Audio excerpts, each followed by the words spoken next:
আমি যখন দেশের বাইরে কোথায় যাই তখন লাইক দুবাই আমেরিকা আমার অগণিত ফ্যান যখন বলে আমার দেশের নাম্বার ওয়ান শাকিব খান আমার খুব ভালো লাগে। গত ঈদে আমার একটা মুভি রিলিজ হয়েছিল তাণ্ডব, সবাই দেখেছি তো, ভালো লেগেছে? একটা ডায়লগ হবে নাকি? এই না, দেখতে শালা বেঁচে আছে কিনা, ওখানেই থাকবে বেচারা লাস্ট পার্টি। Thank you. আচ্ছা, আপনি যে অভিনয় করেছেন ওই জায়গা থেকে দুই একটা যদি আমাদের ক্লিপ শোনাতেন বা দুই একটা ডায়লগ শোনাতেন আমরা খুশি হতাম। ওকে, আমার রিসেন্ট যে নাটকের সেটারই একটা ক্লিপ বলবো।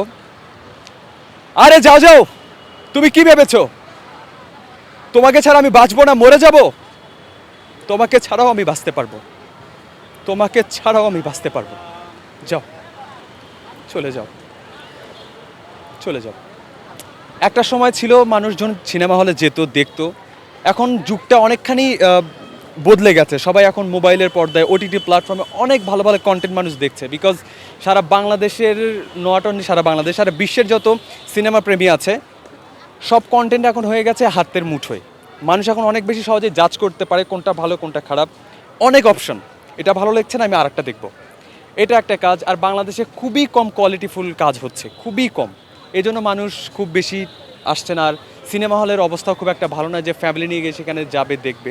সো আই থিঙ্ক আমার মনে হয় কোয়ালিটিফুল কাজ হলে মানুষ ডেফিনেটলি দেখবে। যেমন বরবাদ দেখেছে, তুফান দেখেছে, হাওয়া দেখেছে, বনলতা এক্সপ্রেস, যারা যেগুলো কোয়ালিটিফুল ফিল্ম সেগুলো ডেফিনেটলি মানুষ অ্যাপ্রিসিয়েট করবে এবং দেখবে।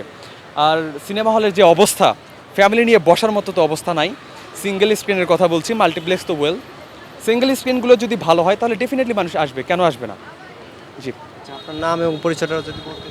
আমার নাম তুষার খান। আমি মূলত শাকিব খান এবং শাহরুখ খানের থেকে আমার নামের সাথে খান অ্যাড করেছি। সো আমার নাম তুষার খান, দেশের বাড়ি গাইবান্ধা, গোবিন্দগঞ্জ।